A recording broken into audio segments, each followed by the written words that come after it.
Welcome, everybody. My name is Alvin Huang. I'm the graduate director at USC School of Architecture. I'm also an associate professor and the principal of synthesis design and architecture. Welcome to the 2023 graduate architecture info session. See some familiar faces and familiar names in terms of some people that I've been communicating with already, and excited to share with you some of the background information about the school. I'm joined this evening by my colleagues Selwyn Ting and Sascha Delz. Selwyn is the Associate Director of USC Graduate Architecture, and Sascha is the coordinator for the MAARS City Design and Housing Program. I'll go ahead and advance this. So I start with this slide, which shows on the left the work of my practice, and on the right some of my teaching. Just to make a point here about the fact that the faculty in our school are all either practicing architects and creatives or practicing academics and researchers, meaning they're not only teaching, they're also doing.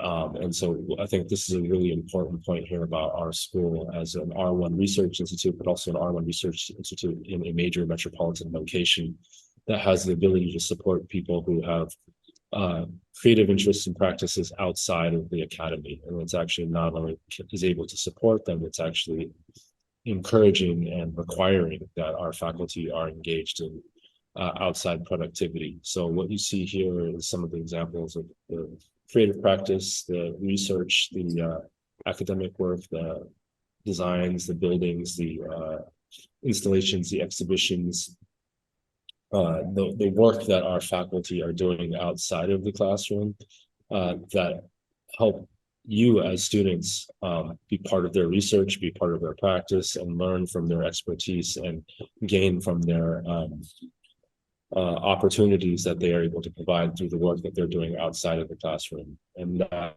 includes projects that are winning awards and getting built. That includes research papers that are being published and being disseminated at lectures and events throughout the world. And it also includes a number of exhibitions, installations, artworks, and things of that nature that are happening here in Los Angeles, across the country, and sometimes internationally as well. And so one of the things that really is a big asset for USC School of Architecture is the sort of impact and quality of the faculty that you'll be exposed to. We have a 3-year Masters of Architecture program with 3 entry points. So if you are coming from a background with no previous architectural education, you come for the full 3 years. If you come from a background with a 4-year BS or BA in architecture or architectural studies, then you receive advanced standing and go into the 2-year program. And if you come from a background with a 5-year professional degree, you come for the final year of that 3-year sequence for what we call MAARS, Masters of Advanced Architectural Research Studies, with 2 concentrations, one in city design and housing, where you'd be looking at reimagining urban housing, beginning to think about urban infrastructure, and really thinking about the urban inequalities and those challenges that the city faces. And then the other concentration we have is the MAARS Performative Design and Technologies, which is really focused on data-driven design, emerging design technologies, and design computation and digital fabrication. We'll talk about those in a little bit more detail later, but in the meantime, we'll take a look at the demographics of the school, where we're about 166 total graduate architecture students, about 55% female, 45% male, 51% domestic, 49% international. 25 different states are represented, and 26 different countries are represented. And I think that's something really important to note, is the diversity of the program, the diversity of the backgrounds of the people that are in it, the diversity of where they've come from, and also what they've studied previously, in particular with the 3-year cohort, where we have people coming in with no previous architectural education. We'll have people that are coming from undergraduate degrees that are in philosophy, mathematics, business, art, interior design. So it's really all over the place and provides a really fascinating kind of cohort of people to be exploring the world of design with. As I noted, 51% of our students come from the United States. The next biggest population comes from China, then India, Iran, Saudi Arabia, and Taiwan are our next chunk, Canada, Kuwait, and South Korea. And then there's a large number of countries with 1 or 2 students. One of the things that is important for all of you to know, one of the beliefs we have here is that architecture is a process, not a product. So it's not something that you can look at the final result, but rather it's the path that is important. This is a video which you can find on YouTube, which we've produced to kind of showcase that process. I have the video turned off, the audio turned off right now, and there are subtitles, but essentially you'll get a chance to kind of, these are all actual students at USC in our spaces, working on their work, being filmed, but really kind of looking at the kind of inner workings of what architecture school is like, and where, you know, the real thing that we're beginning to engage with here is the process of design, the process of making, the process of creating, and ultimately the process of shaping and imagining a better future for ourselves and the world around us. And I think when we look at that, it tells us that architecture is an opportunity for us to develop skills, gain expertise, but really develop a way of thinking and a way of doing things that lets us engage the world around us.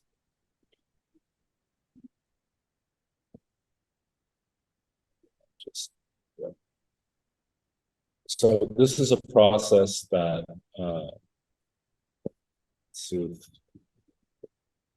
this is a process that involves a lot of technology. So we think of design technologies as core competencies, looking at computational descriptive geometry, programming and architecture, artificial intelligence, all of these things as kind of fundamental skills.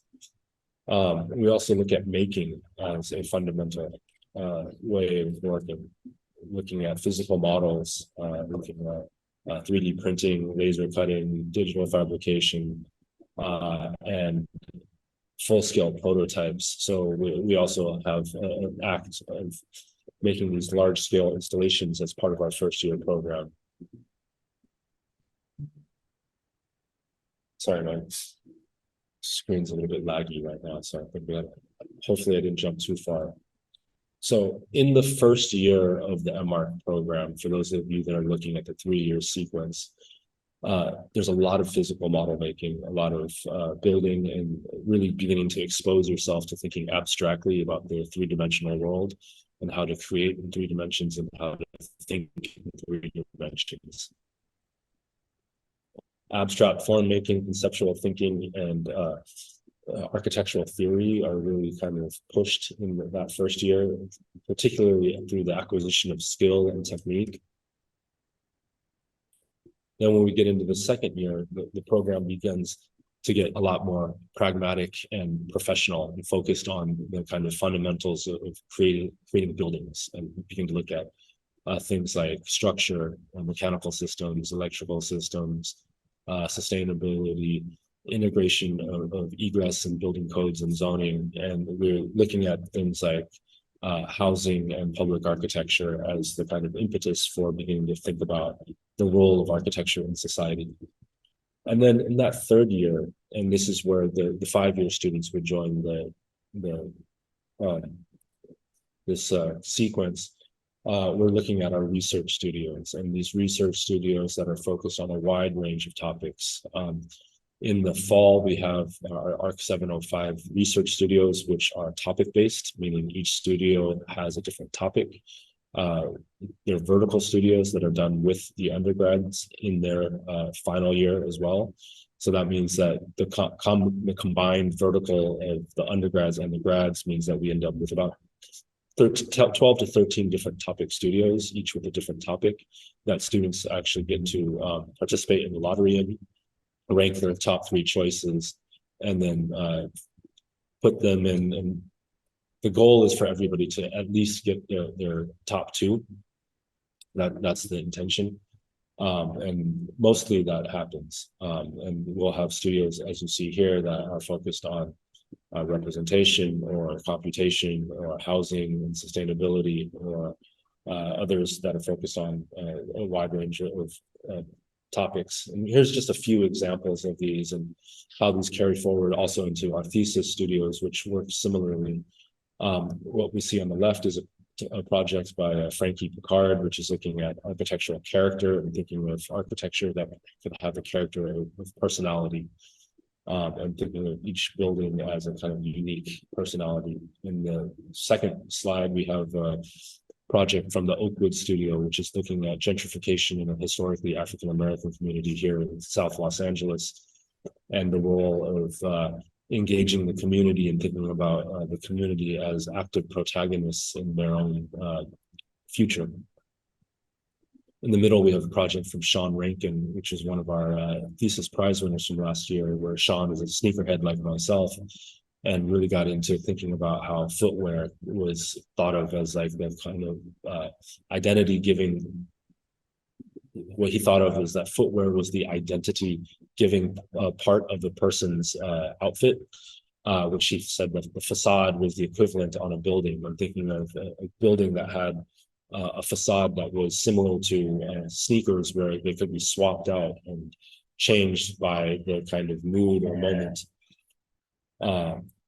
The next project is a project here in Los Angeles, in South Los Angeles, looking at food deserts in underprivileged communities, and beginning to think about how we can look at rail networks and connect infrastructure to bring produce and fresh food into these underserved communities.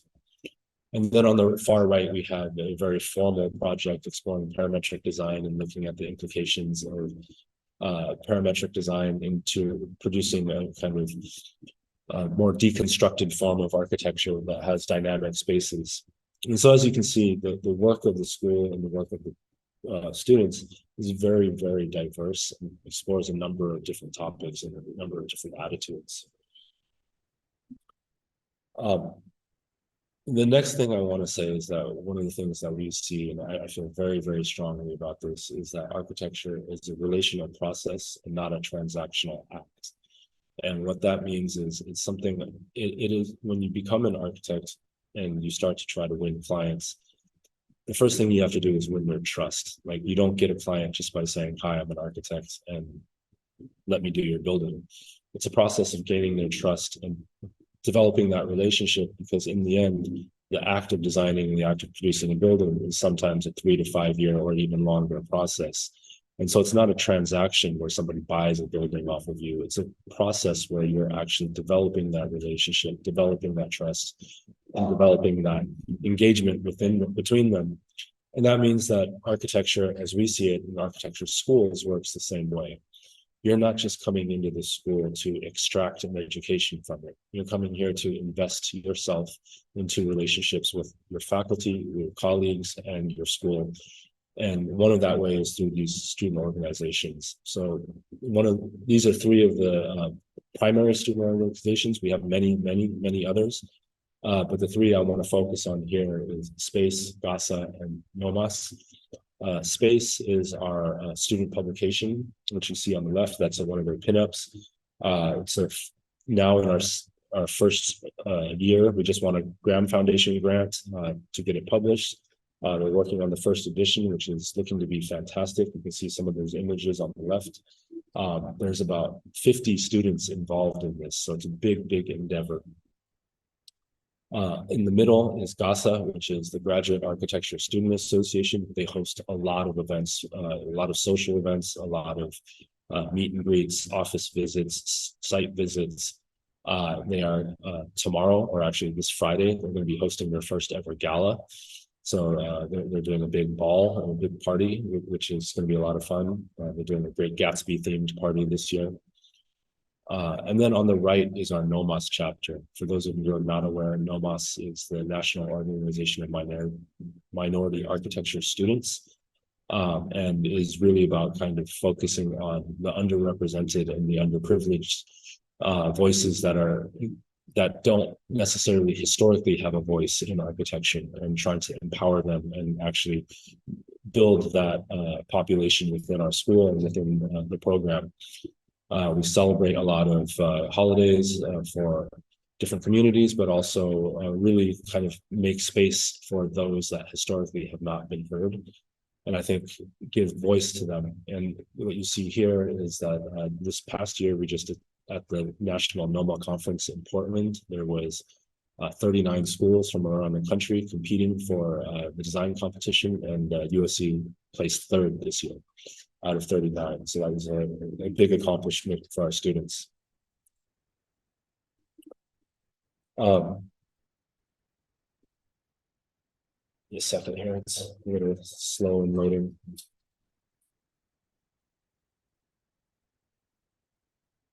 As a school, we're also very much about developing that relationship with between the faculty and the students as well. So previously, what I talked about was more about students or interacting with students. What you see here is images from our back to school night, where faculty and students come together. We have a pizza party at Delicious Pizza, which happens to be across the street from Tom Main's Straight On Cafe. So that's the office of Tom Main of Morphosis, one of our most important alumni, and his studio there, where students are able to go in and get a chance to see his artwork and his working space. And Tom has been very, very generous with us and sharing his time with us. And then our new faculty Pechakucha, where we have this event where faculty get to share their work, not only with students, but also with each other. It's a great opportunity for students and faculty to come together and get to know the work of one another. And then it's followed by a happy hour. And then the third slide is images from our professor portfolio showcase, where it's an event where professors come and bring their portfolios. So you actually get a chance to do this event where professors are showcasing not only the portfolio that got them into grad school, but then the portfolio that got them into their first job.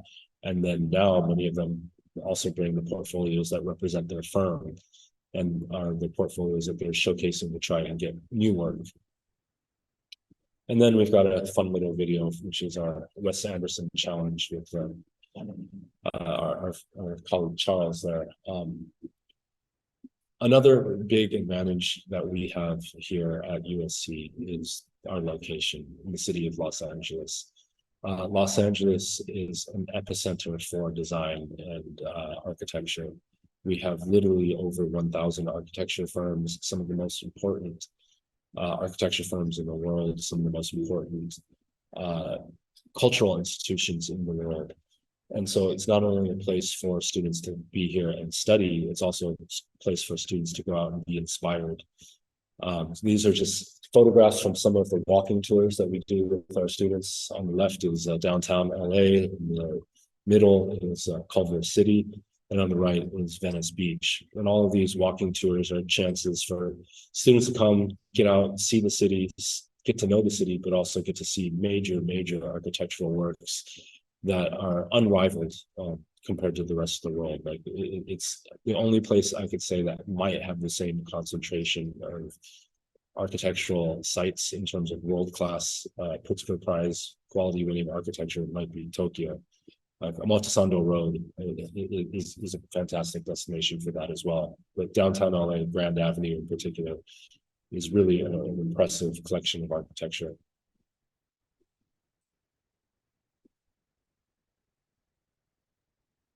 And so our students not only get to see the city, but they also get to see the world. And I think that's one of the things that we're also working on right now, is getting a chance to do more travel for our graduate students. Our first year graduate students historically have done an annual trip to Chicago to go and see Chicago and architectural sites there. The second year, this past year, went to Portland because they were working with CLT, cross-laminated timber. So they were to go see a lot of the work in that part of the world that is focused on that type of technology, but also a lot of the timber factories and cross-laminating factories are based there. So they were to go see how the wood is actually processed and made and manufactured. And then we also offer a number of global studies courses. We have our 580 field studies courses, which go to Japan, Paris, or the American Southwest. These are 2-week, 4-unit courses that we offer as spring maimesters, which means that they're actually billed as part of your spring tuition, but you take them the 2 weeks after the spring semester ends, which means that you don't have to pay additional tuition to do it. It's part of your spring tuition. You just take the course after, which has a double win for the students, where one, they get to save the money on a summer tuition, but they also get the chance to have 4 units that they're taking during the spring that they don't have to actually take until after the semester is over, which means that they get a little more wiggle room in terms of time during the semester. And then we also offer a number of global studies travel fellowships. These are highly competitive, and what you see there is Kali Merriman, who went on her trip and did a research proposal to study the garden cities of Singapore. And so her research was entirely focused on these sort of garden cities and looking at Singapore as a prototype for that. These are all competitive fellowships where students propose a research topic, a research study, and a location, an itinerary, and a budget. And then we are able to award, generally speaking, about 3 to 4 per year. They're really popular, and they're great opportunities for students to go off and see the world, but not only see it, come back and share their findings with the students other students when they return. Another big feature for the school is our spring break externship program. The spring break externship program, these are some of the firms that we've partnered with in the past 2 years. In the past 2 years, we've placed about 77 students in 38 offices around the world, primarily in Los Angeles, some in New York, some in San Francisco, and beginning to start having conversations with some firms internationally. These are all 1-week externship opportunities where the students spend their spring break with these firms. Some of the firms will put the students to work. Some of them will just offer them shadowship opportunities. Some of them pay, the shadowships do not. But they become great opportunities for students to kind of get a chance to get their foot in the door and see some of these firms and get a chance to work with them. But we also host a number of other events like our annual career fair, our career week, our mentorship program. All of these things connect students with potential employers and mentors and professionals in Los Angeles. We have a 91% rate of employment within 6 months of graduation, which makes us the second most hired from architecture program in the country. And these professional opportunities really become springboards for our culture and become opportunities for us to share our culture. So if you haven't already, I really highly recommend going off and checking out our USC Grad Architecture Instagram account. It's got a lot of great posts and a lot of insights, and they're really giving a sense of what the culture of the school is like, what the things that we're doing are, what our students are like, and what they're interested in. And it's a really, really great window into the school. One of the things that I think is really important to us at USC as a school that focuses on what we call citizen architects is that we believe that architecture is the interrogation, expression, and materialization of our value systems into the built environment. What that means is we're not only designing, we're also converting what we believe in and what we value, and what our clients and our stakeholders believe in and what they value, and what the communities that we work with and work for believe in and what they value. And what that means is that some of our values are epitomized here. I think you'll see that in these sort of brief statements, some of the values and the things that we think that you will get out of coming to USC for graduate architecture. You'll learn how to leverage technology. You will learn how to engage in critical practice. You will learn how to question the norm. You will learn how to champion spatial and environmental justice. These are all things that we feel very strongly about, and I think that are the kind of signatures of our school. And really do hope that, sorry for the sirens in the background here. I'm gonna, yeah, sorry, literally right in front.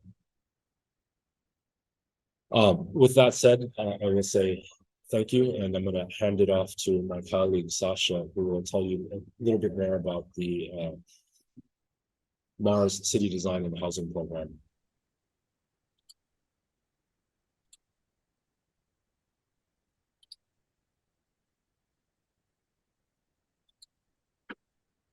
All right.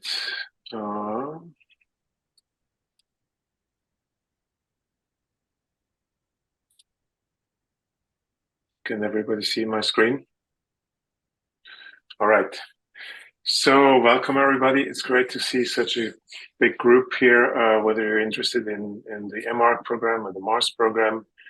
Welcome everybody. My name is Sascha Delz. I'm assistant professor of architecture here at the School of Architecture since 2020, and I'm the coordinator of the postgraduate degree MAARS program called City Design and Housing, as Alvin already mentioned. The MAARS program was rebooted basically from a couple of years ago by our former dean to create a more directed, a more detailed program for certain interests that you might have or you might need in the future, with a focus on design and research. And so we split the previously MAAS program into the MAARS program, which is built on these two directions. I will talk about the City Design and Housing program. Alvin, I think, will talk about the Performative Design Technology program afterwards. They are both a one-year degree, split up in 3 semesters, fall, spring, and summer. What binds them together and also binds them to our mission at the school that Alvin was talking about towards the beginning and end of his presentation is that we want to have these degrees as working across discipline and multiple scales, and really rethink and explore ideas more radically and more freely in ways to produce more spatial, social, and environmental justice, resiliency, sustainability, and innovation. Now going into the City Design and Housing degree, our goals here are to use our position here that we have, both as a school, but also being placed in Los Angeles, using that position as a laboratory to examine these kind of new ways and radical ways to think about how our future cities could be, our current and future cities could be designed. We look at a lot of different parts and issues. We look at urban development, housing, real estate, finance, history, theory, technology. So it's a pretty comprehensive approach to design and research. And it will introduce you as students to broad methodological tools, how to analyze contemporary challenges and urban systems, how to produce and investigate different ideas of housing, and employ or learn new skills, how to design, how to research and translate your research into design proposals. There are, I would say, kind of three main themes based on these core values that the program of City Design and Housing addresses. It's first of all urban inequalities on a very general scale, such as segregation, economic disparities, gentrification, etc. Then urban infrastructures, thinking about different or new ways how we can design or think about street design, mobility, transportation, walkability, etc. And then a little bit more detailed in terms of small in terms of scale, but still on a bigger area about urban housing, where we think about different ways how to make housing more affordable, more adequate, mainly looking at non-profit models and ideas of housing production and design. And underlying this, on top of these values, you might think or ask yourself why we call it city design. This is a very deliberate decision to not call it urban design, because we think urban design has been kind of driven by and produced by, during the last 2 or 3 decades, a very specific way how to address the cities and how we design cities. It's in our understanding rather a kind of insular, developer-driven approach that we can see all around the world. We want to depart from this and see it as a more open, more socially and environmentally kind of responsible way to think about how we design cities. And so we see the city as a whole and not just a little part of the city, etc. So that means that we understand city as an open-ended system that we look at and try to develop respective urban design and strategies and trajectories. We see it as a comprehensive systemic system that operates at different scales at the same time, from a park bench to a whole transportation network. And we see ourselves as architects and city designers as proactive agents that can not only design the physical product, but maybe also underlying ideas and systems and policies that lead towards more inclusive urban systems. So in a nutshell, basically, and reiterating our value system is we see this program as something from departing from urban design towards city design, from insular thinking towards systemic thinking, from finished projects towards open-ended proposals, from reactive practice towards proactive agency, and from social indifference to societal purpose. I will just show you a quick overview, quickly what we did in the first year, the inaugural year of the program. As I said, it's a 1-year program with 3 semesters. So you see these three studios that happened throughout this year. You can also see that they're framed by a common topic. This was called adaptive free/reuse, which means, of course, adaptive reuse as a concept. We tried to go a little bit deeper in terms of not just reusing buildings, but also trying to reuse existing social structures, also reusing materials or material components. And the pre-use is basically the idea of thinking ahead in anticipation of change. So how can or should we design our buildings or systems so that they can be reused in the future without having to be destroyed or being demolished. The first semester is more urban scale focused. The second semester in spring is more on housing. And the third semester in the summer is basically a collection of what has been done throughout the first 2 semesters and the synthesis and analysis of all the projects and the research, resulting in a report that I will show some excerpts from afterwards.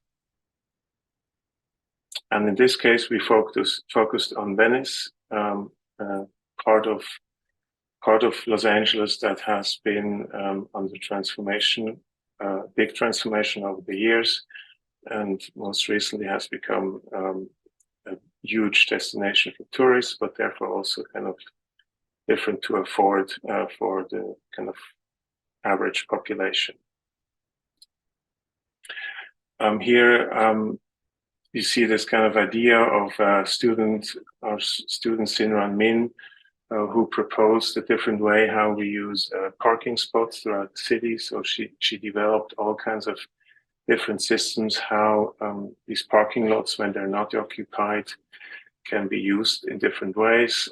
Different parking lots, whether they're owned by private entities or public entities, and designed basically as a system that allowed her to produce from a shed for your house, for your car, to produce energy to a whole housing environment on an empty parking lot owned by the public authorities. Another project by Joshua Ryan, who called his project Souping LA, where he proposed the different rules for zoning, how we can integrate live and work conditions in Venice, based on, he proposed new zoning laws and a new way of kind of infill existing gaps in the city fabric with a modular system that is highly adaptable and adaptable to its context, where he started to fill in these empty lots within the Venice fabric with affordable housing units and affordable commercial and working spaces. This culminated, as I said, in the last summer semester into this first report that we did. It's called Volume 1 Venice, so this anticipates hopefully a Volume 2 for the second year. And this was basically like I said, the bring together of what we've done throughout the year. And I think that's very important, kind of reflect on it and bringing together all the collective knowledge that we gathered as a group. So it's not just a project that you can show for yourself, that you designed, but it's kind of a body of work that you produced with the whole group, and produces, of course, much more knowledge and much more insights. So we went through here, as you can see, we went back to certain aspects of the individual research on different topics, such as public spaces or reuse of materials and zoning issues.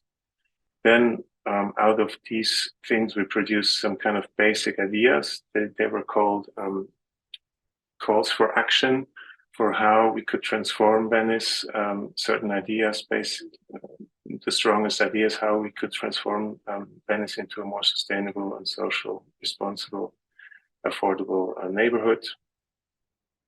And in the end, we produced a little exhibition of this work, again, in the theme of the reuse topic.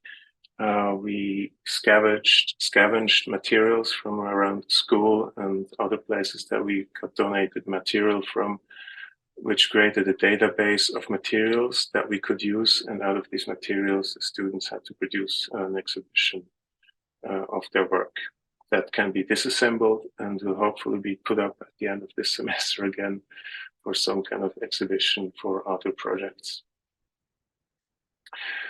This is a look now again in this year where we are now. So this is the sequence of the second year, where we still have the same overarching project, because we topic of adaptive pre-use, because we thought there's so much more to investigate. It just, touched the tip of the iceberg. And this time, the second volume is about Koreatown, one of the densest neighborhoods in LA, but also nationwide, where we look at in the fall more on a broader scale, public spaces and what density means in this setting. In the housing semester in the spring, we look at housing, and there we focus on what we call beyond property, thinking about different ways how we can own housing to make it more affordable and accessible. And then again, we will produce something, the second version of our second volume of our report in the summer. And you will be, if you choose to come to us for this program, in the third round, where we will, of course, look at the different neighborhood as well again, and hopefully you will bring your ideas and expertise into that third year of the program. That's from my side.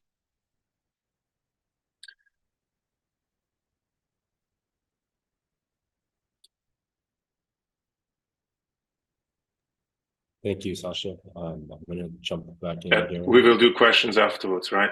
Yeah, yes. Okay. So I'm going to go ahead and jump in here. And you guys see my screen now? Is it showing? Okay. So for those of you that are on the live stream, particularly for the International Academy, I want to say thank you and welcome. And if you have any questions in the Q&A, please go ahead and email them to the email address that's listed there. Anybody else that has questions, feel free to, we'll have a Q&A session at the end where you can ask, and you can also drop questions into the chat. So I'm going to talk about the MAARS Performative Design and Technology track. While Sascha just talked about the CDH, the City Design and Housing, the other concentration, and I think this is important to note, all of these concentrations, whether the City Design and Housing or the PD&T, are concentrations that are also available through the electives and through the studio selections to all of the M.Archs. So just because you're in the M.Arch program doesn't mean you can't do these. You won't get the degree, but you can take the same studios and the same electives and the same courses. And so these are all courses that exist in the M.Arch and the MAARS programs jointly. And so the MAARS Performative Design and Technology track is focused on three main interrelated themes. That's emerging design technologies, parametric modeling, design computation, digital fabrication, data-driven design, environmental analysis, data visualization, data spatialization, artificial intelligence, and performance-based design, environmental performance, solar performance, thermal performance, and material performance. The purpose of the program is to examine the integration of architectural design, building, performance, and technology within the context of digital design and fabrication. And really it is a program that is focused on digital workflows as they appear in contemporary architectural practice. And so there are many other programs out there, I think, that focus on a lot of these same techniques and technologies and workflows, but their focus might be a little bit more on novelty and doing things that have never been done before. Where our focus is on innovation as opposed to novelty, and basically moving the practice forward. And so the people that we have teaching in these courses are all people that are the design technology leaders at various technology motivated architectural practices here in Los Angeles, and that are basically leading those types of workflows as they appear in practice. And because of that, their focuses are on technology, integration, performance, ecology, and sustainability. And so some of the courses that our students take to achieve these skills are our computational and descriptive geometry course, which you see examples of on the left, where they're working with Rhino and Grasshopper and visual programming to look at parametric modeling that can be manipulated and reconfigured based off of various parameters.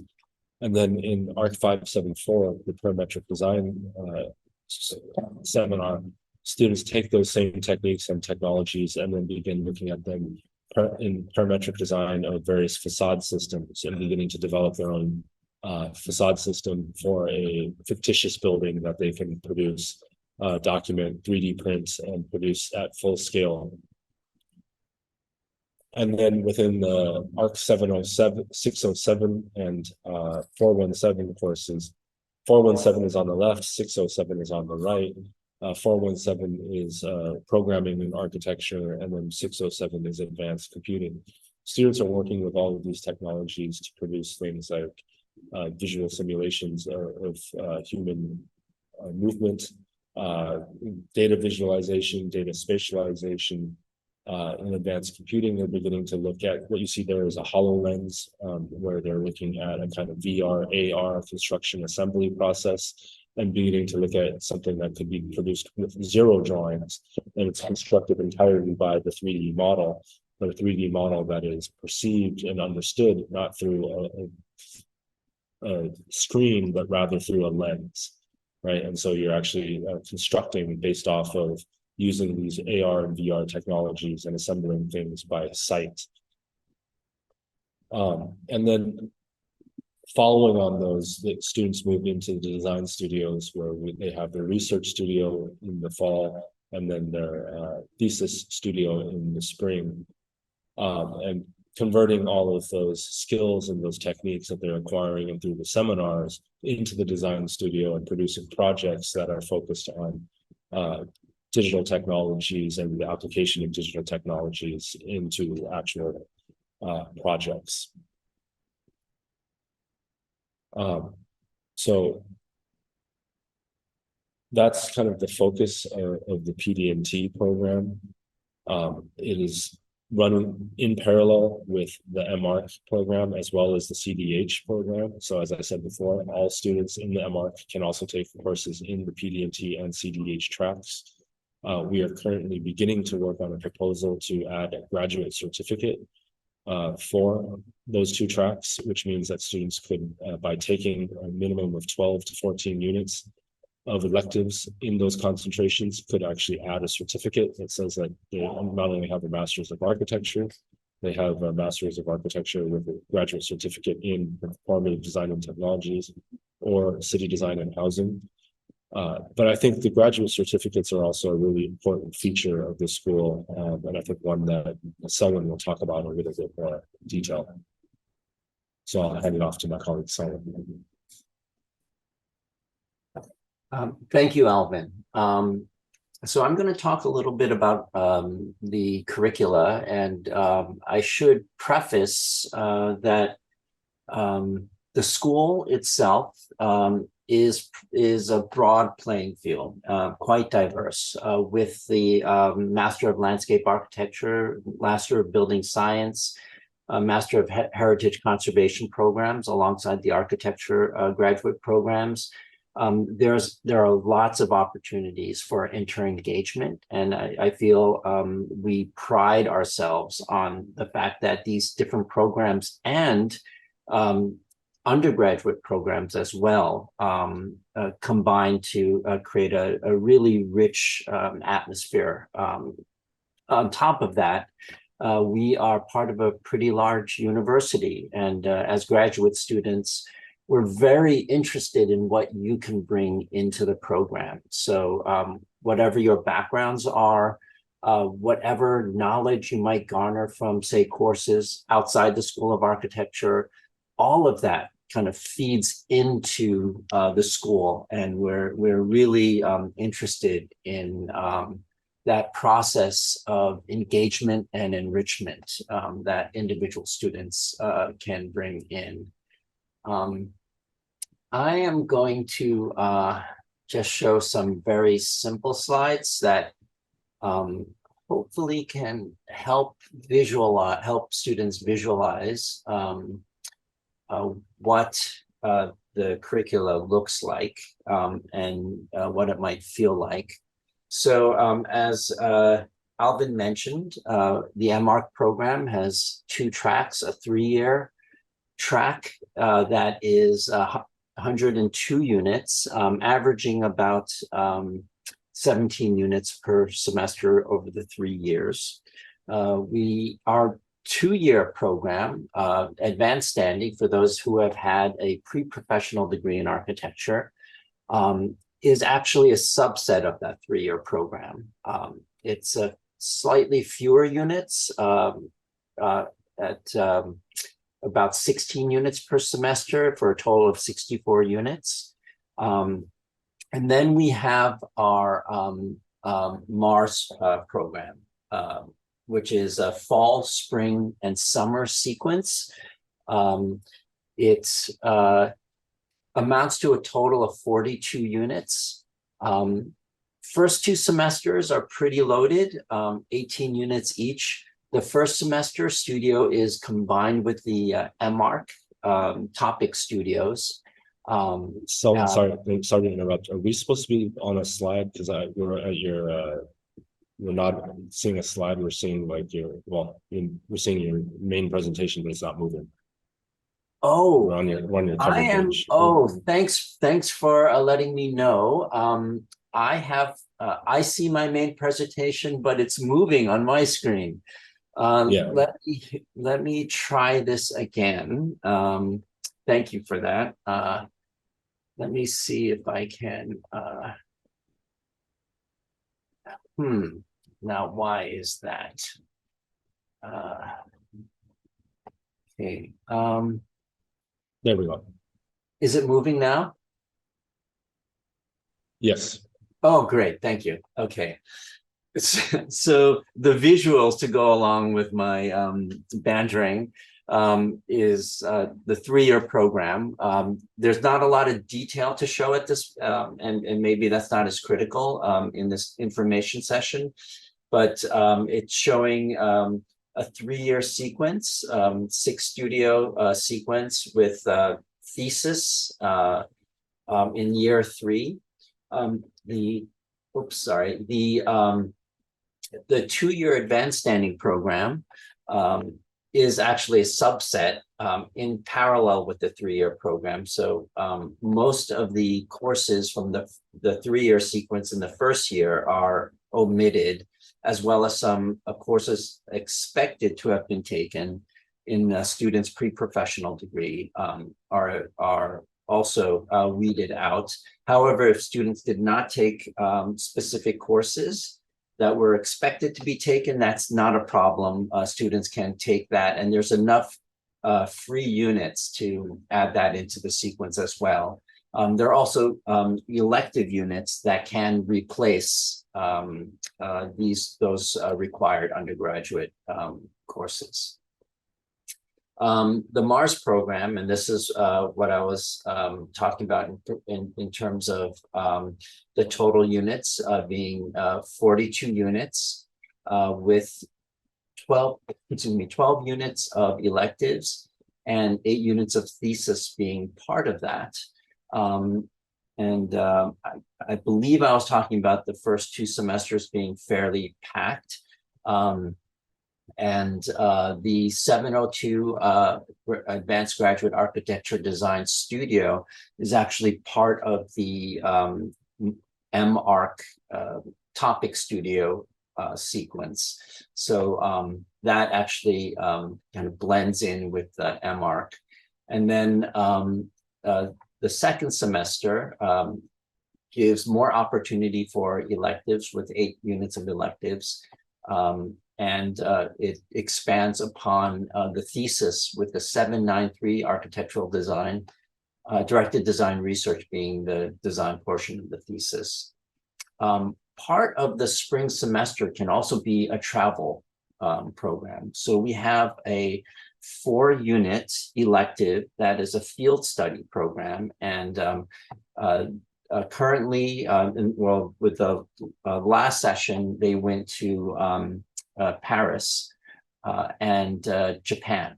So those are really popular. Those are also open to the M.Arch students and landscape students as well. And then in the summer, and I should say that travel program is a Maymester program. So it really feels like it occurs at the beginning of the summer. And then it can segue into the 705 summer studio.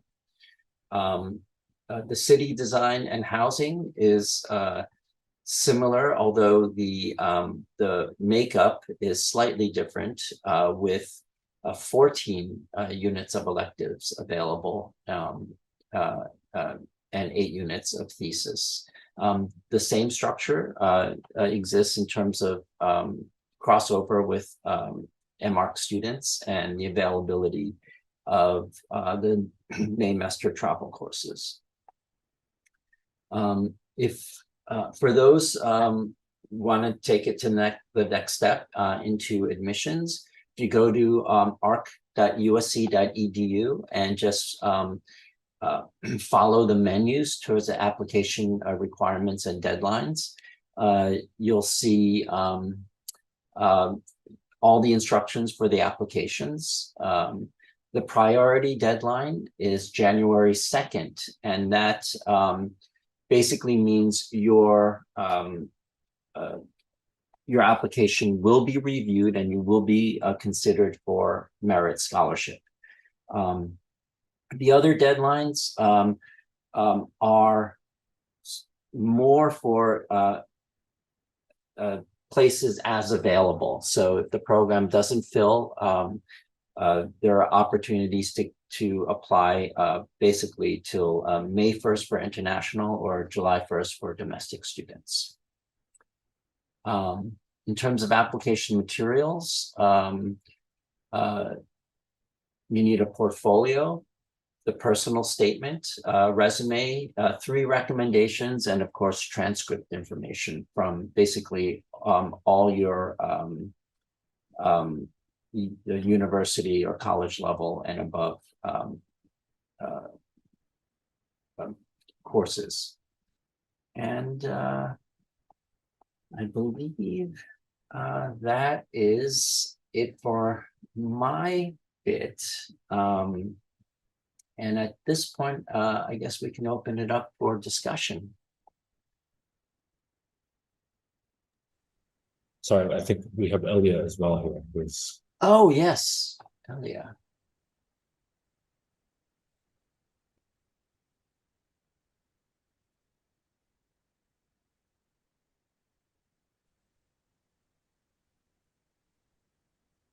Selwyn, you took most of my parts. Oh, I did. Sorry. Hi, everyone. My name is Elia Marshall. I'm the graduate admissions coordinator for the School of Architecture for all the graduate programs, including MAARS and M.Arch. Just Selwyn already discussed, the deadline, so I might briefly skip through those. And then I'll just go through a little bit more detail about the application process. And I'll just start. By the way, this is our campus. This is our main building, Watt Hall, just so you get an idea of how our campus looks. So these are the degree programs, dual degrees, graduate certificates. If you're considering a graduate certificate only, then you do have to submit a graduate certificate application. But if you're considering either our M.Arch or our MAARS programs and also thinking of adding a certificate, you don't have to apply for the certificate at this time.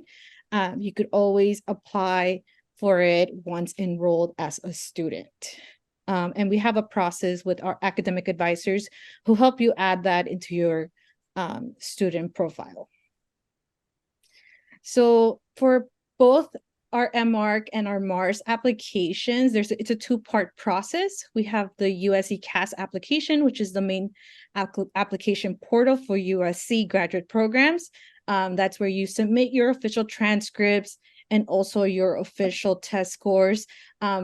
At this time, we will no longer be requiring the GRE as an admissions requirement.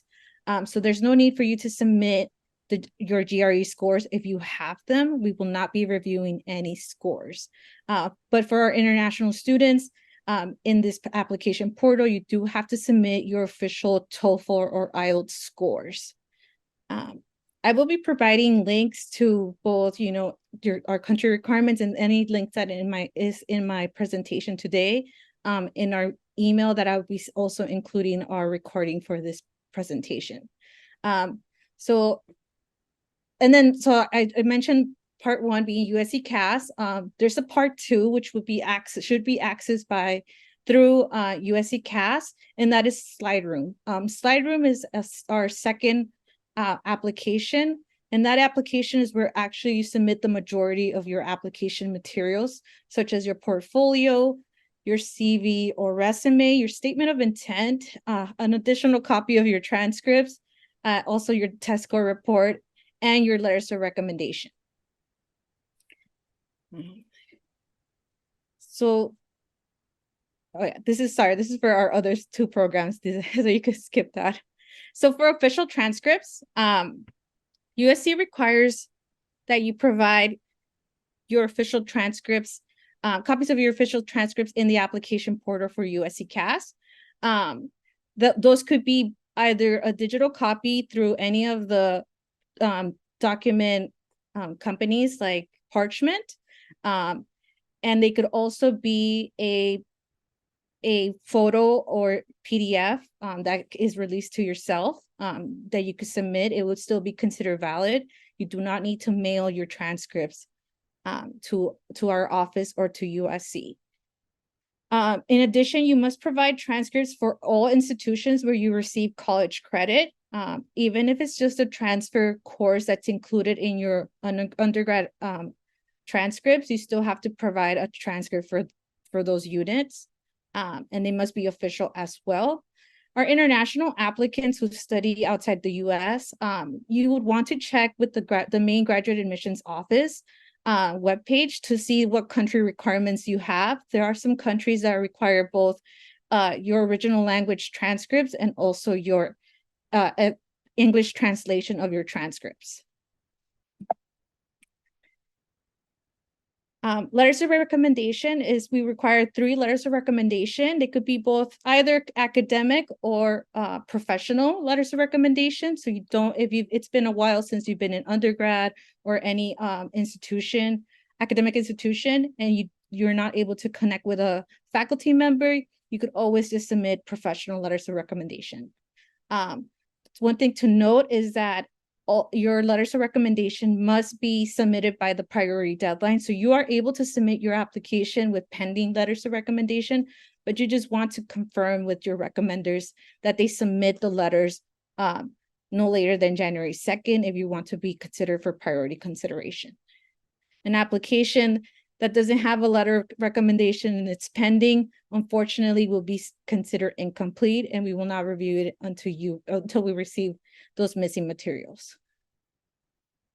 So just briefly about merit scholarships and financial aid. The School of Architecture offers merit-based scholarships to both our US and international students. These scholarships are performance-based and do not require additional application forms or an application materials. Your scholarship eligibility will be based on the application materials submitted only. If you have questions about other types of aid, I recommend visiting and contacting the USC Office of Financial Aid just to see what are your other options in terms to need-based financial aid. A great resource that USC has provided for the university and all its applicants is Scholarship Universe. It's a database where they have both USC scholarships from different departments and organizations on campus, and also external organizations where you could apply directly through the portal. You could access this portal as an applicant once you submitted your application, and a link will be provided after this recording in the session. So like Selwyn said, we have multiple deadlines. Our priority admissions and merit scholarship deadline is January 2nd, 2024. And then our rolling admissions review deadline is, if it's space available, international applicants, May 1st, and domestic applicants, July 1st. And again, all application materials must be provided by the specific deadline you want to be considered for. Unfortunately, if we have an incomplete application, we won't be able to review it or make an admission decision until we receive your materials. And this is just some admission resources. We have a FAQ page in our website that you could access. If you have any questions for me after this meeting, or anytime between now and January 2nd, feel free to give me an email, send me an email. That is my email right there, artgrad@usc.edu. That is the best email to reach me. And also any of the faculty, I will be happy to just forward any messages to them. And then this is our, if you need to contact the Office of Graduate Admissions, they have a contact form in their website. That is the only way you could contact them if you have questions about your transcripts or your test scores. They do not have a phone number or a direct email address. You will have to submit a contact form. And then if anybody's thinking of wondering how to apply for fee waivers, there are some specific application fee waivers that USC has. Unfortunately, USC Architecture does not provide any application fee waivers. The only options are the ones listed in the main USC graduate admissions page. And that is all. If you have any questions, I'll be around, or you could always email me. This is just an image of our campus. the yellow dot is our main building, Watt Hall. And on the right, it's our second building, Harris Hall. And then far up north is Los Angeles, just downtown LA, if you're wondering how close we are, how far away we are from downtown LA. Okay, thank you.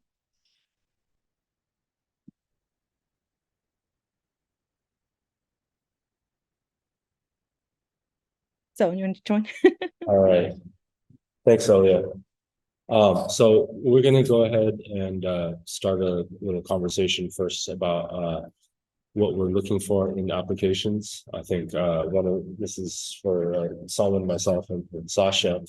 I think obviously the first thing is the portfolio, which is probably the most important part of this. I do think that there will be many of you who are going to be coming from backgrounds that have no portfolios in terms of coming from an architecture. If those of you applying for the 3-year program may be coming with no previous architectural education, which in that case means that your portfolio might be a little bit more diverse and unique. And I think one of the things that is important is that we're looking for demonstrations of in your portfolio, whether or not it is architectural. I think what we're looking for is demonstrations of creativity, demonstrations of craft, and demonstrations of, I think most importantly, creative intelligence, right? So ways that you're able to demonstrate that you have those capacities and that you care about the things that you are working on.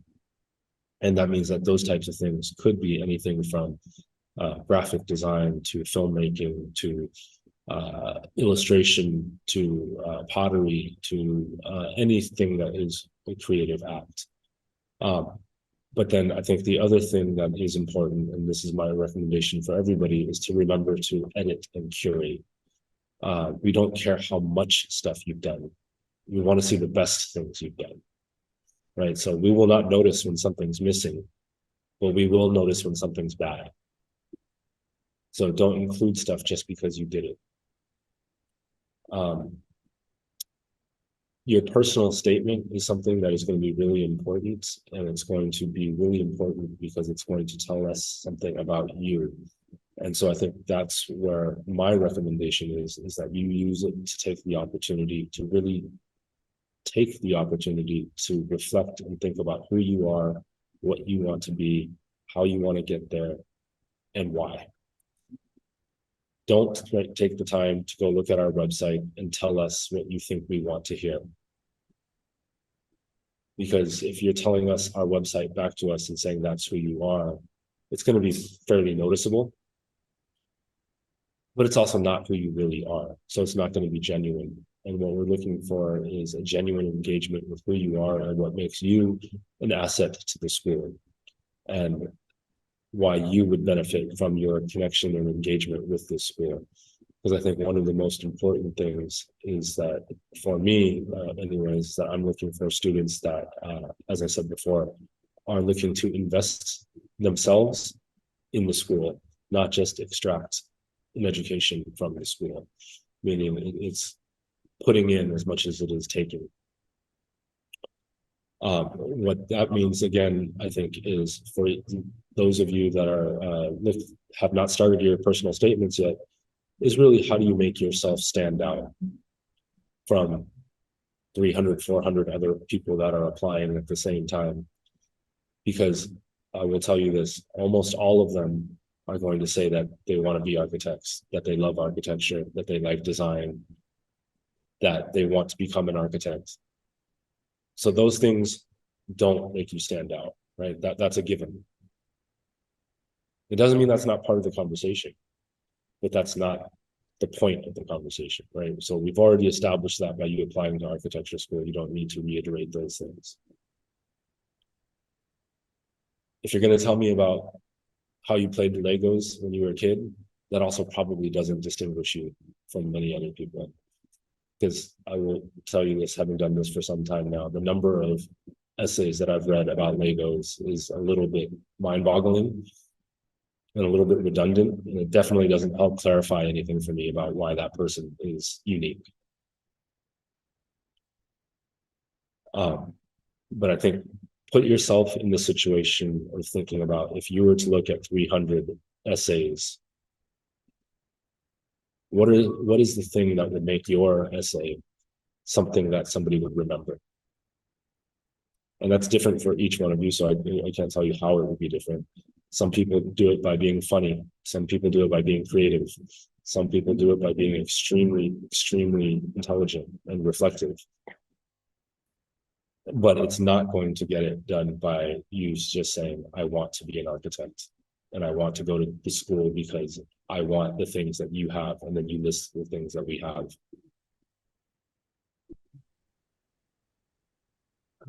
I would say those comments are relevant no matter where you apply to. I would add for regarding the creative intelligence that Alvin mentioned, it's not always obvious. So in your portfolio, if you have descriptions, if you have a narrative that can be part of that portfolio, I find it as a reviewer very helpful.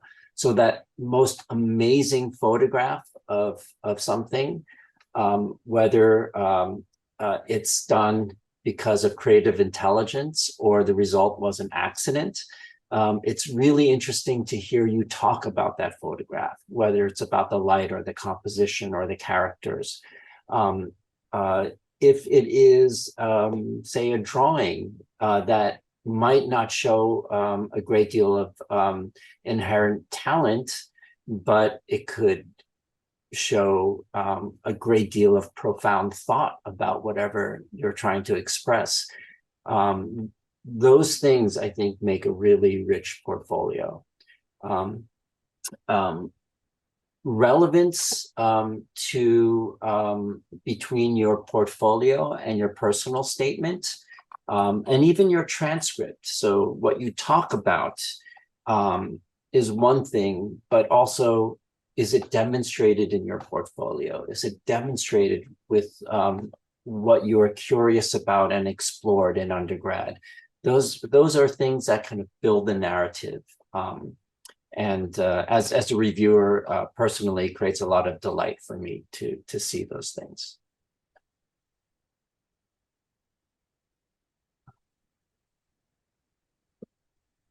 Sascha, do you have anything to add? No, I think you said everything. Maybe this is just a very technicality, but I think it's very important that you get grammar right, writing right, and school right. We get a lot of, I know you're applying to several schools probably, and you're in between deadlines, but for the reviewer, it's always, that's part of like seeing how diligent you are to prepare your documents. So be sure that, everything is correctly named and clearly, produced and layouted. One thing that I would also recommend, and this is in particular for international students, your language scores, TOEFL and IELTS, are important because we need to make sure that English is something that you can handle. Another way that you can clarify or prove or provide evidence in your ability to speak English and is not through the writing. And I think that's also something that we're coming to terms with and dealing with issues like ChatGPT, which I'm sure some of you have explored. And, I think one of the things that is not required, that is an opportunity for you to think about, is you can upload videos. So as part of your portfolio, you could include a video of yourself talking about architecture, speaking about a project, presenting something, right? Because that gives us a chance to actually not depend on a test score, which sometimes people don't test well, or they had a bad day or whatever that is, but they actually speak pretty well. So a video of yourself speaking and presenting something can go a long way.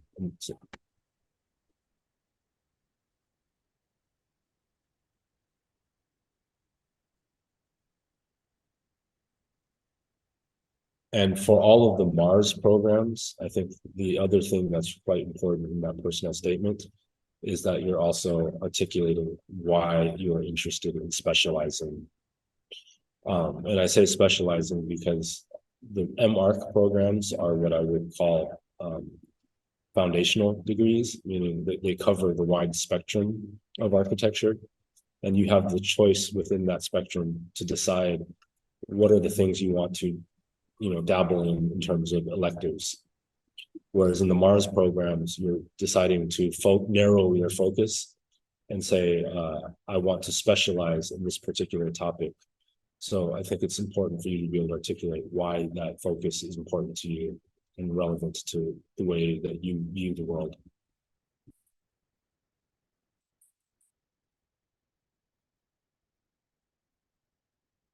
So with that said, I guess we can open it up for questions. If anybody has questions, feel free to just turn off your mic or turn on your camera and say hello. And don't be shy. Don't be afraid to say hello.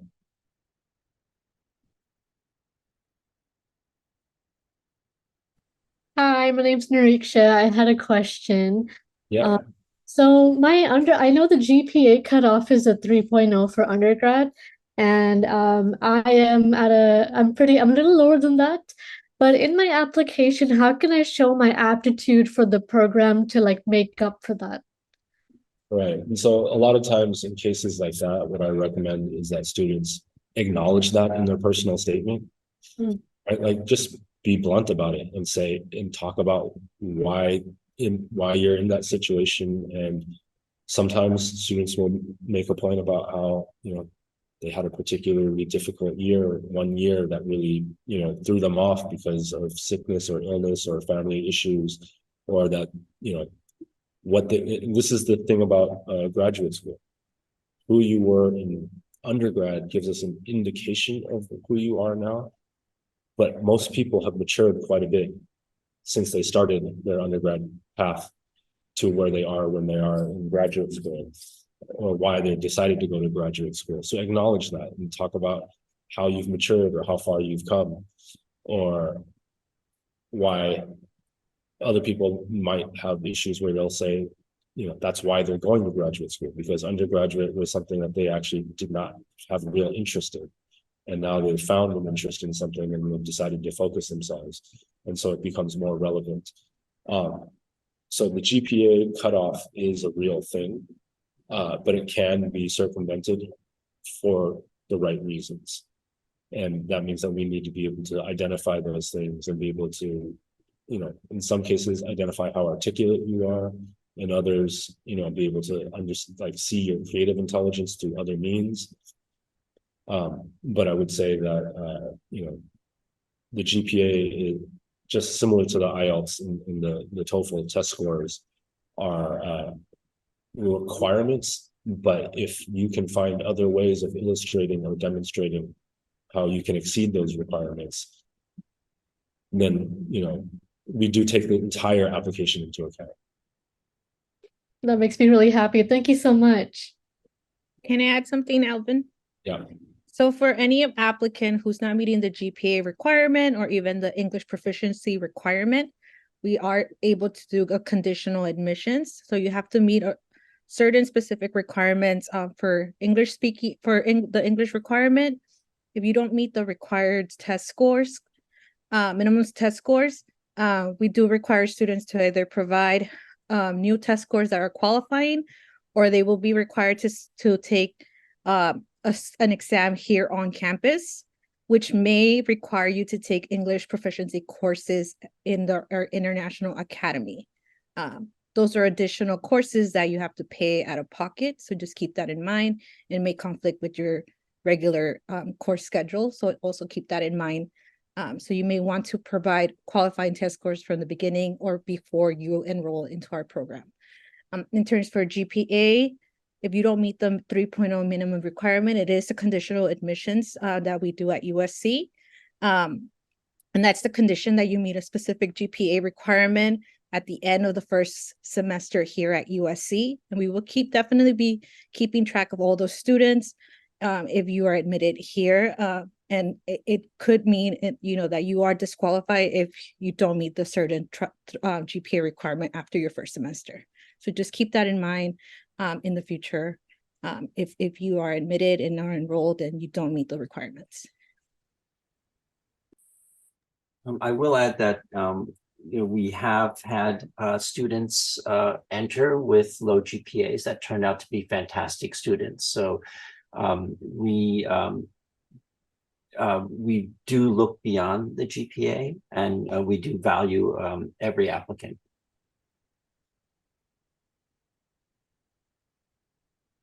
There are a couple of questions on in the chat. Maybe I'll read this aloud from Kuhu.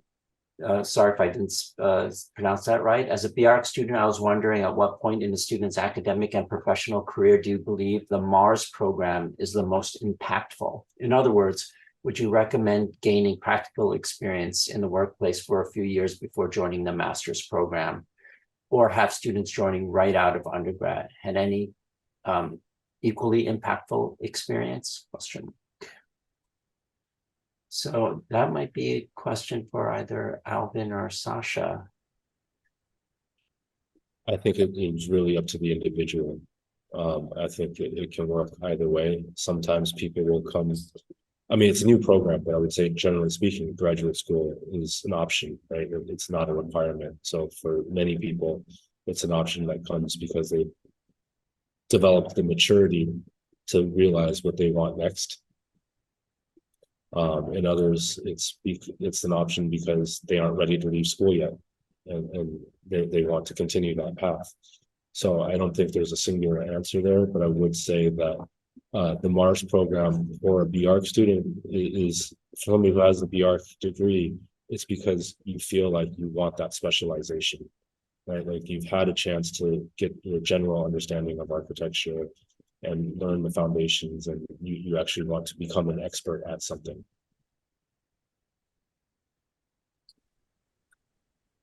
I agree with Alvin. It's an individual thing, how, what your interests are, your capabilities. I would say it's more about, yeah, like Alvin said, first of all, like an interest in certain topics that you want to specialize in, but also a certain, I would say, on the other spectrum, openness. You can practice a couple of years, but if you would do that and come back to school, there's always kind of a balance between practical insights you gain, but also having to kind of expose yourself again to maybe more open and hybrid systems of thinking and thought that you might have to kind of leave your baggage behind. But that also can happen with whatever school you're coming from. So it's really very, very individual kind of. I think maybe one more thing is that you have to be kind of, probably depending on the B.Arch program you're in, but I mean, you have to be a little bit more independent and kind of self-motivate to join the program. I mean, it's not a core educational program, so you kind of expect to be self-driven and being like doing things on your own, without having give you the hand all the time. I mean, we're here to support, of course, but it's definitely a more kind of independent kind of profile that we're looking for. Somebody who's motivated, driven, doing their own thing, regardless whether you get a specific assignment or not. Tai Young, you have a question? Yes, I do. Do you hear me well? Yes. Okay. So coming from a non-design background, I'm interested in 3-year program of Master of Architecture. And coming from a non-design background, I was wondering what if the curriculum extensively focuses on the design aspects of the architecture, or rather leave that option up to the students who get admitted to the school. Because rather than the artistic aspect of the architecture, I'm more interested in human behavior and their spatial experience. And I was wondering if that part or portion of the architecture could be kind of coined into my curriculum, depending on what electives that I take and etc. It's an interesting question, but also one that I would argue is not removing. I think you're still talking about design. I don't see human experience and spatial interaction as anything other than design. UX interface is design, right? Which is about interaction. You know, what something looks like, what it's shaped like, how it engages people is design. So I think that when we talk about design, I think artistic is usually, I think, the wrong term that I would use, because artistic tends to think about it as personal self-expression, whereas design is about a universal expression, right? And a connection to anybody who uses it or touches it or engages it, and begins to think about how it's relevant to the entire world, or positions itself in the world. So I don't think it's a distinction between the two.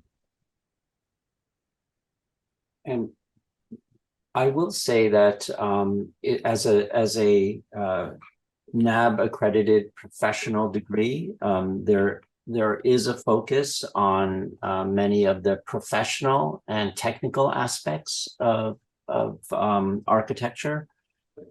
However, there is a whole sequence of opportunities with your electives and with your thesis to bring focus to any area of design or architecture that you see fit. So, you know, whether it's literally writing scripts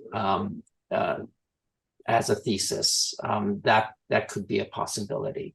So it's again, it's a large playing field, and there is quite a bit of ability to make what you will of your idea of architecture, or what it can do or what it can be.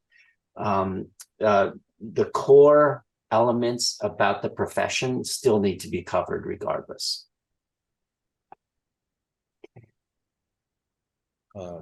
Nicole, you want to ask your question? Yeah, so I know it was touched on a little bit earlier during Sascha's discussion, but I was wondering if you could talk a little bit more about how what kind of projects or work the USC M.Arch students kind of do for the community and the greater LA area. So that's a great question. One of the things that we have is a number of topic studios. Well, so I will say there are a lot of hypothetical projects that are academic projects that happen in the studio that all engage with Los Angeles. I'd say many of the core studios all have Los Angeles as a site. Oftentimes, let's say they tend to be public buildings, or that students will work on will be public buildings in urban locations that have to deal with a lot of urban forces and in different types of conditions. But then there's a lot of research studios that take on a much more let's say specific topic.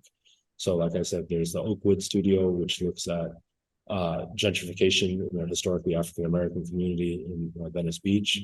There was a studio called Watts Up, which was about the redevelopment of the Watts corridor in Watts. There was a studio called what's it called? Activated Atlas. I couldn't remember the Activated Atlas, and what they did was actually a filmmaking studio. And so they made short films about the future of Los Angeles, all focused on different ethnic enclaves and looking at the kind of nuances that made those places unique and special. The Oakwood studio in particular worked with the Oakwood Redevelopment Agency and the Oakwood Community Agency. So they actually brought in residents as consultants and as critics for the reviews and worked with the community. And then we also have an organization, a student organization called Architecture and Advocacy. And Architecture and Advocacy is one of our student organizations that basically works with local communities and does design projects with them and for them, and actually engages them. And most recently, they've been working with a performing arts group in South Los Angeles in the Crenshaw district called, I can't remember the name of it. Can't remember the name of it. It's where Issa Rae graduated from. So Issa Rae graduated from there and became an actress because of her work with that organization. And now they're working with them and actually redesigning their facility for them. And so there's a number of these types of projects that exist, but they change quite regularly, year by year.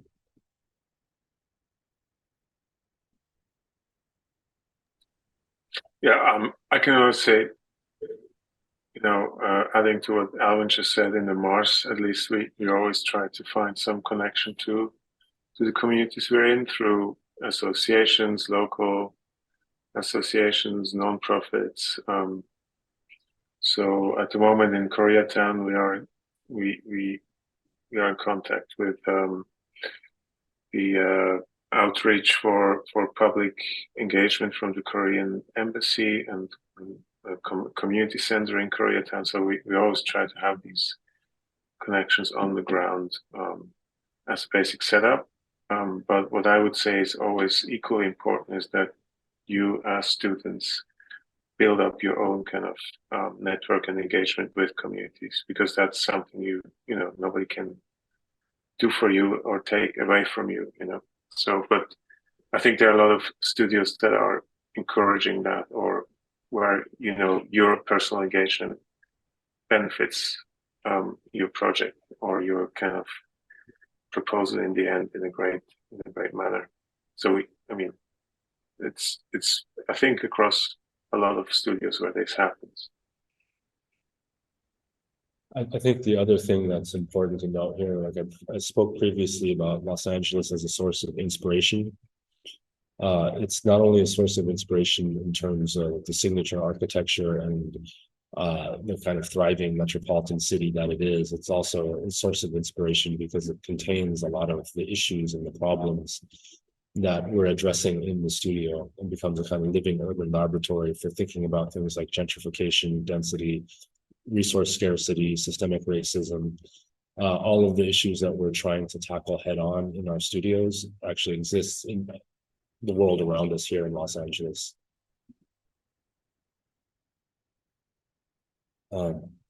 Catherine, you want to ask your question? You had your hand up for a bit. Okay. Hi, I'm Catherine. But my question is regarding for students that are that do not have a four-year B.Arch degree. Regarding the portfolio, you said you're not looking for specifically any architectural experience, or just looking for creative works that we've made. Is there any criteria for these sort of creative works, or where can I find maybe previous student works for examples, maybe to see what I could put into my portfolio about myself? My recommendation is that you just, one, I cannot show you examples from other applications because those are we're not allowed to share those.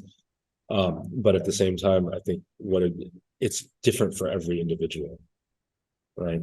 And I think I actually just had a Zoom recently with another person who had the same question, who's applying from no previous background, and she asked if it was useful to try to draw architecture on her own.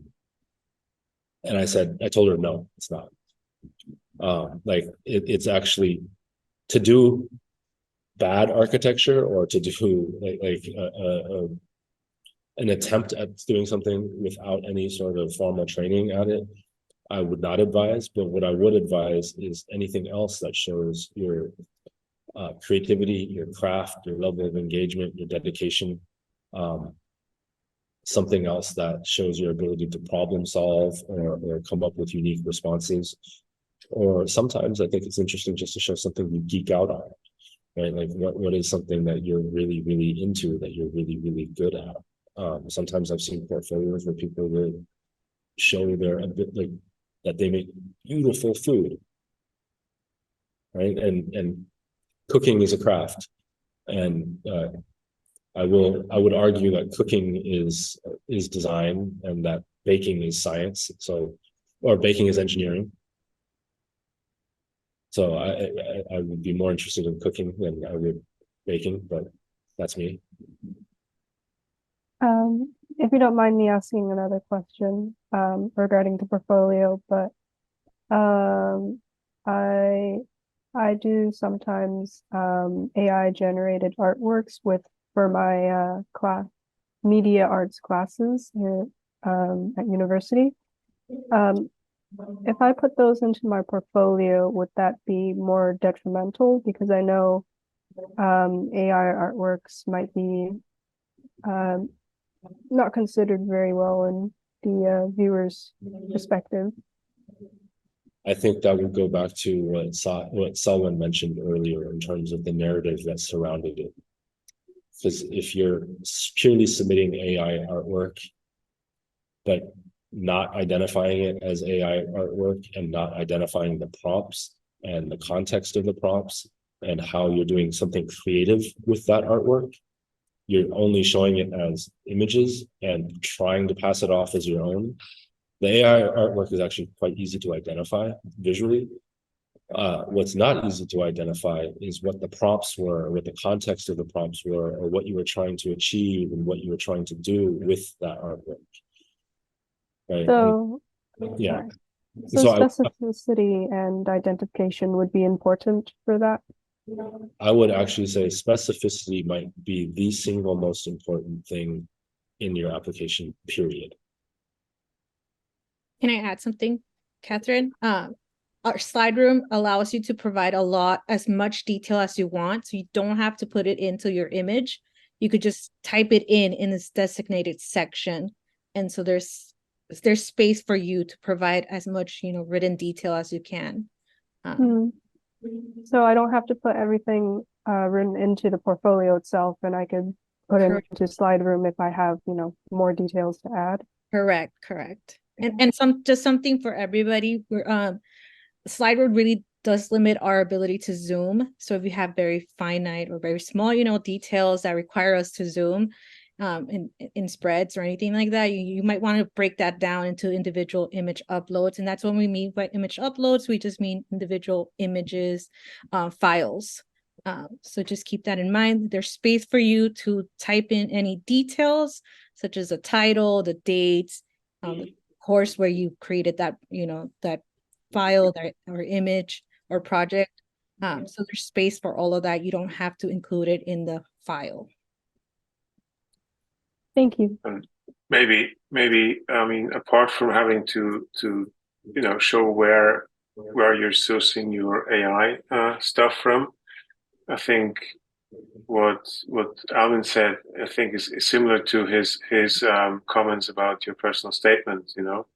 If you treat AI like you saying you're building Lego bricks and you want to become an architect, that's going to be difficult, right? It's more about your perspective on AI, how you critically engage with it, how you play with it, how you question it, it's how you want to tell your story and how you edit it, where then it becomes kind of a way how we can assess it. Otherwise, it's just generic stuff that we recognize or is recognizable very easily. Thank you for answering my questions. Luke. So can you guys hear me? Yep. I had a question about the K-12 initiatives at USC Architecture, specifically, like outreach to high school students from underserved areas and just exposing them to basic concepts or whatever it may be. And I want to know if graduate students in the M.Arch program have a chance to interact with that program. Yeah, so for those who are not aware, we have a program called the A-Lab. We actually have two programs. One is called the A-Lab, the other is our summer architectural studies program. The A-Lab is during the semester, and it works exclusively with Fauché Academy, which is a local high school here in South Los Angeles that is adjacent to USC and is actually the number one feeder high school to USC out of any high school in the country. So they send more students to USC than any other school in the country. What we found historically is that we've been trying to increase our diversity for some time. One of the biggest issues we found is even if we admitted all of the African American and Latinx students that applied to us, our numbers would only go up so much because very few apply. Historically, the numbers have gotten a lot better more recently. But one of the things that we did is we created this A-Lab program, which basically exposes, it's a semester-long program for high school students to participate in from Fauché Academy. They come and take classes on the USC campus, and we help them learn about architecture and develop portfolios to help them apply to architecture schools, not just USC, but to any architecture school. And so, yes, graduate architecture students can be CAs for that course. CAs are class assistants. And then also for the summer program as well. The summer program is a little bit different in that it's a pre-architecture summer program for high school juniors and seniors who basically use it as a portfolio building workshop and a kind of pre-architecture experience before they apply for colleges in the spring. And to add, the summer program, there are fees required in order to participate, and not the A-Lab. The A-Lab is free of cost for all the students, but the summer program does have a fee because they do stay on campus, and there are other associated fees with that. Thank you. I also had a question about the structure of the portfolio. So I'm planning on submitting images of final work, obviously, but there's also some projects where I want to spotlight the iterative process. So maybe for a sculpture, I have some drawings that I want to show, but I don't want to use, 3 images to show a drawing and then the sculpture. Is there a way to kind of make a spread that has the drawings and then also the final work on it, so I'm not, separating multiple images of the same project on there?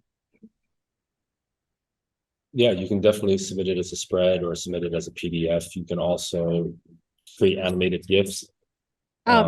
You're not, sorry, please disregard the PDF. You're Okay. not able to submit any PDFs. It has to be any of the other, image formats. It can't be a PDF. Okay, I take that back.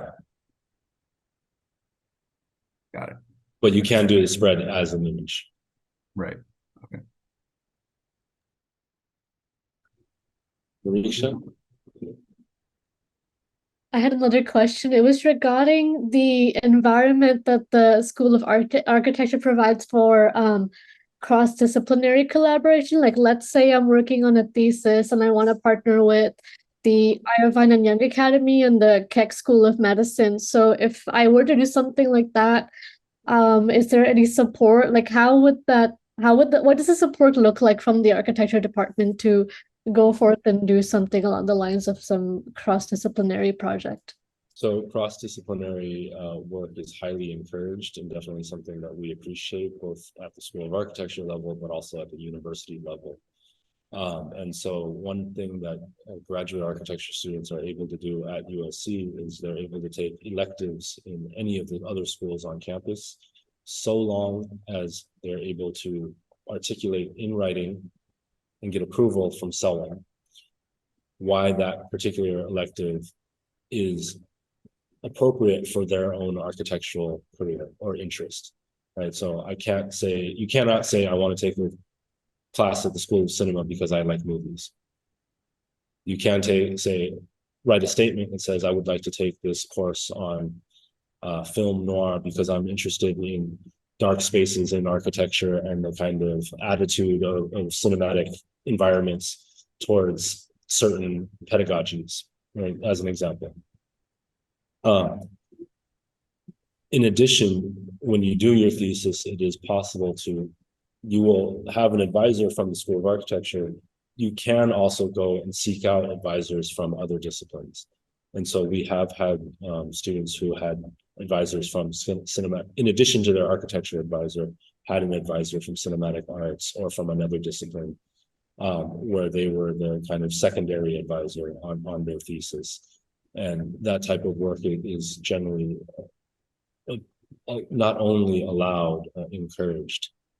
For instance, I had a former student who did her thesis on interactive architecture and designed interactive sculpture that she actually coordinated and worked with the Kaufman School of Dance, and at her final review had dancers from the School of Dance dancing with her interactive sculpture. Yeah. And just to add on real quick, would it be encouraged for me to write like my intentions for cross-disciplinary work within the personal statement, or Absolutely. Okay, awesome. Thank you so much. Even better if you can name people, not just places, right? Which is like if you can say this is the faculty, like, and that's for everybody. If you can, even within the School of Architecture, like if you can identify not only I want to be here, but I want to be here because I want to work with this individual on this particular topic and gain expertise from them because of my interest in X, whatever that is. Thank you so much.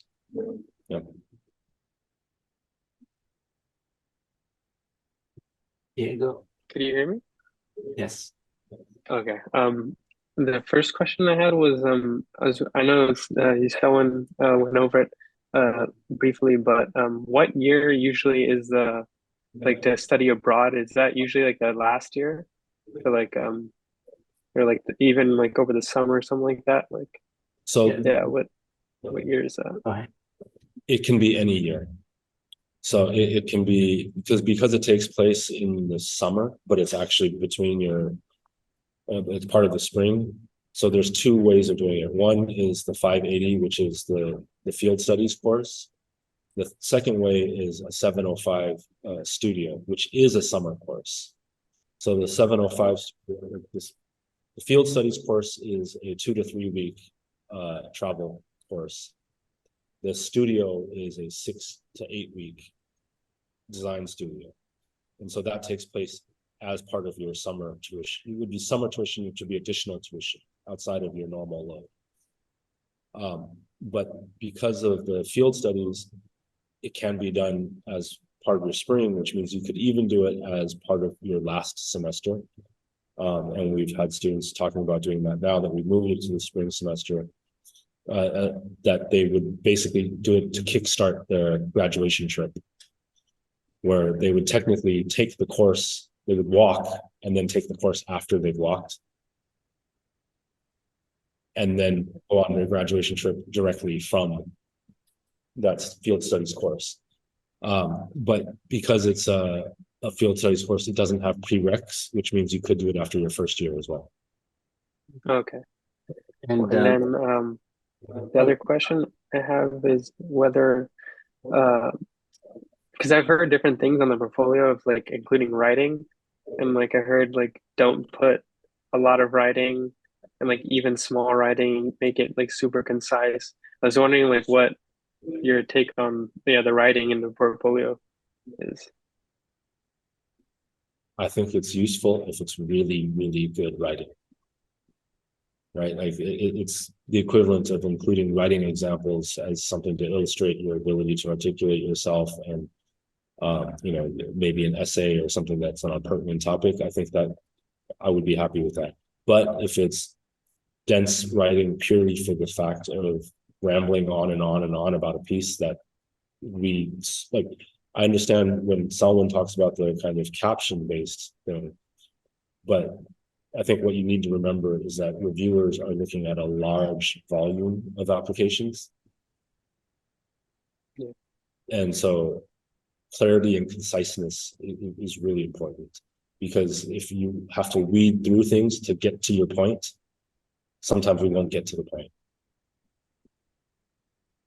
Okay. Yeah.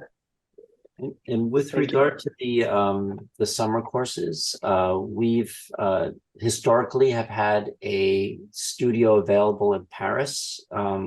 Because of the Olympics this summer, we're having the studio in Barcelona. It does fulfill your fall final year topic studio requirement. And while that's generally thought of as an advanced studio, we do allow students to take it after their first year of the 3-year program, because we also feel that that type of exposure can be incredibly enriching and can really motivate students for the rest of their degree progress. So yeah, so it can be taken anytime.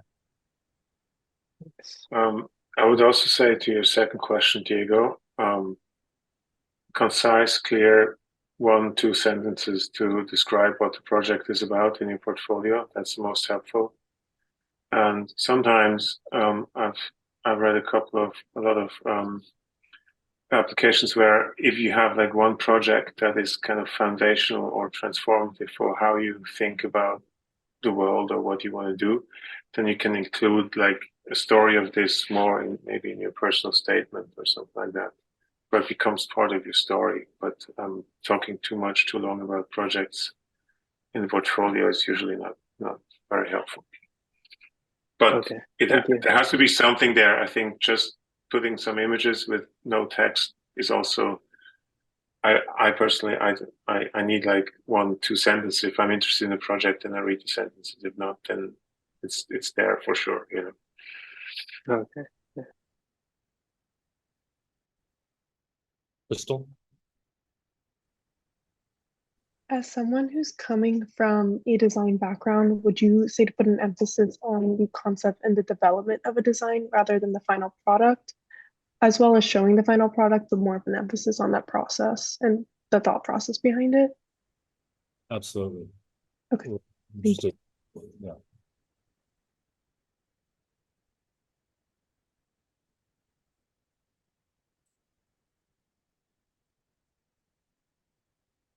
Any other questions? There was a question in the chat about research assistant positions, and so I answered that in the chat. If anybody else is interested in the research assistants or class assistants, you can see the answer there. But we basically do offer class assistants and research assistant positions to graduate students, but those are competitive and not, you have to apply for those, and they're basically hired directly by the faculty member that is sponsoring the research or the faculty member that is teaching that course. And they are paid hourly and not as a tuition admission.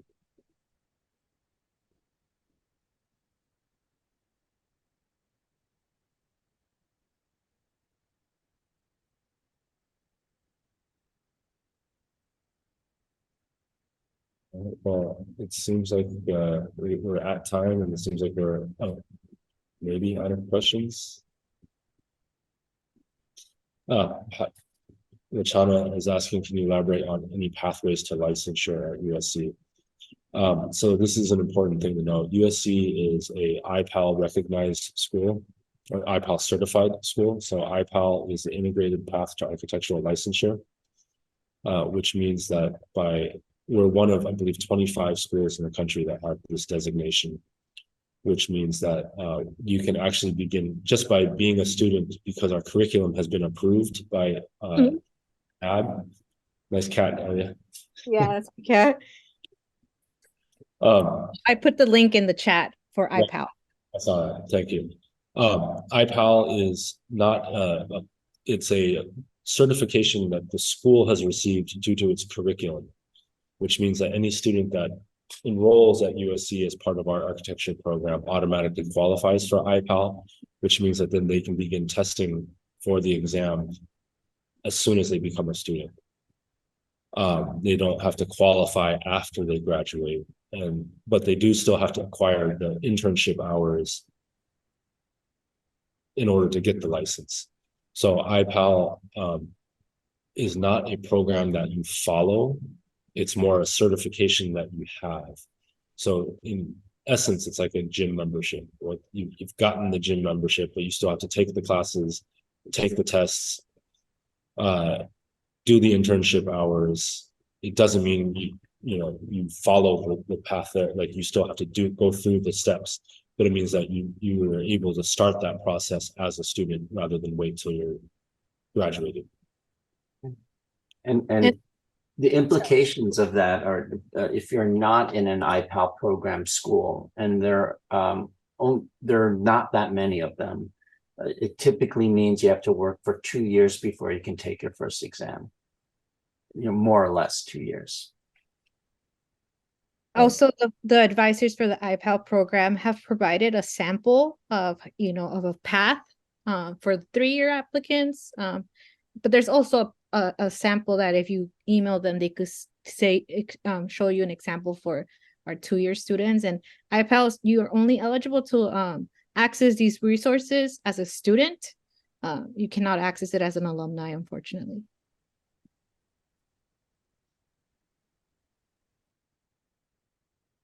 Another important thing about IPAL is that we do offer free licensure exam or licensing courses or licensing prep courses.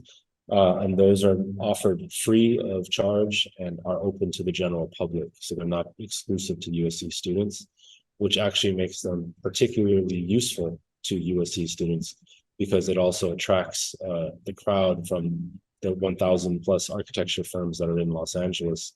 And you end up being in a room taking a course not only with other USC students, but with other working professionals in other firms throughout the city and get a chance to actually network and connect with them. Speaking of networking, it is worth noting that we have the USC Architectural Guild, and they have a firm fair each year that attracts how many? About 70 firms, I believe. It usually sells out, so there are firms on a waiting list to get access to our students. But that's a tremendous opportunity for students to get internships, get exposure to firms. There's also an externship program that I think Alvin mentioned in his presentation. But the Guild also provides other services like portfolio workshops, interview workshops, firm visits, site visits, things like that. I've included a link for our Architectural Guild, so you could access and see the kind of programming that they provide for our students. If you want to learn more about them, I'm sure you could also contact them.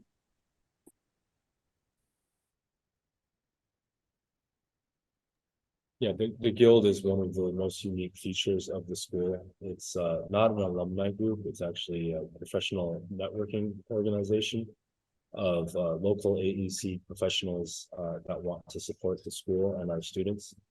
And it hosts our annual career week, it hosts our mentorship program, it hosts our annual design charrette, which includes a cash prize, and hosts a number of other events for our students. And it's I'm the faculty representative on it, so I get to work with these people all the time. They are a hugely dedicated group of volunteers. Like they are really engaged with the school and really want to support the school and our students and provide a lot of networking opportunities. Yeah, they're also one of our main fundraisers for the School of Architecture for Merit Scholarships. So big resource for our school here. Right. Previously, I mentioned that 91% of our students are find full-time employment within 6 months of graduating. Another statistic is that 65% of them find their jobs through the USC Trojan family, meaning you're either getting it through the guild, through the career week, through your faculty, through our alumni network. But the connection is somehow directly related to USC. Yeah, and USC has their own career services office, specifically catered to serve all students. And they also sponsor their own career week, where they bring in different industries for our students. And then if you're taking courses outside of USC Architecture, you know, you're also able to access those resources from other schools as well.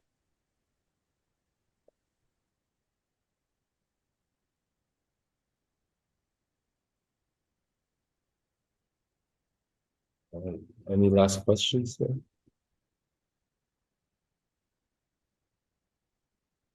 There's a question in the chat. What's the average salary for students who have graduated with their masters? That's a really good question, and one that I don't know the answer to. I will say that generally speaking, my understanding of the answer, which is not through the school, is more through my own practice and the hiring of individuals, is that you're probably looking at the low end, 55K a year, at the high end, 75K a year.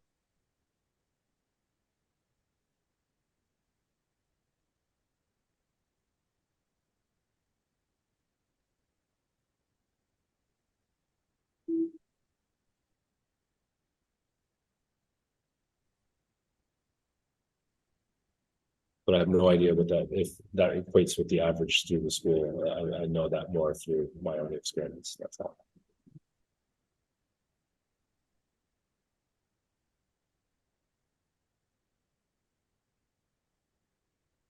All right. Well, if there's no more questions, I think. I have one more question. For the merit-based scholarships, is that more focused on like GPA stuff, or is that also include the portfolios and like all the other documents? Everything, including the personal statement, including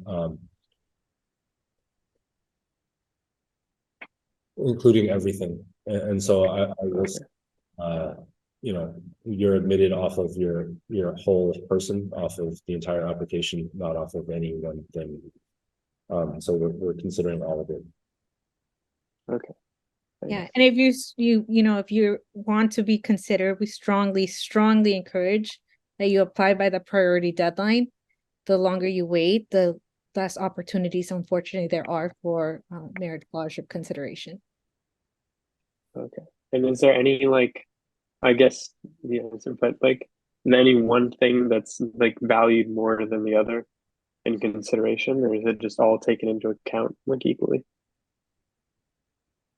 I can't say that this is the one thing, but I do think that one of the things that I think is extremely valuable is being able to talk about your lived experience and being able, and I'm not saying that this is the key to getting a merit scholarship, but I do think that that is one of the big factors that I like to consider and take into account. Like, in the end, merit scholarships are by the ranking of your portfolio. Like every application as a whole gets a score. We score your portfolio, we score your personal statement, we score your letters of reference, we score your academics and your GPA, and we score all of those, and it gets scored by 2 faculty and myself. Minimum of 2 faculty and myself. So 3 scores, all of those scores get averaged, and then they get ranked. And then we tier them for those scholarships. And basically by certain scores, there's a cutoff for who gets in, and then there's another cutoff on who gets a scholarship and who doesn't, et cetera, et cetera. And so I can't say it comes down to any one thing, and each reviewer might have a slightly different approach. And it's hard to say because every application is actually different, because every individual is very different. Well, thank you everybody for spending your evening with us tonight. I hope this was useful. And I look forward to seeing your applications. Bye-bye. Bye, everyone. Thanks. Thank you.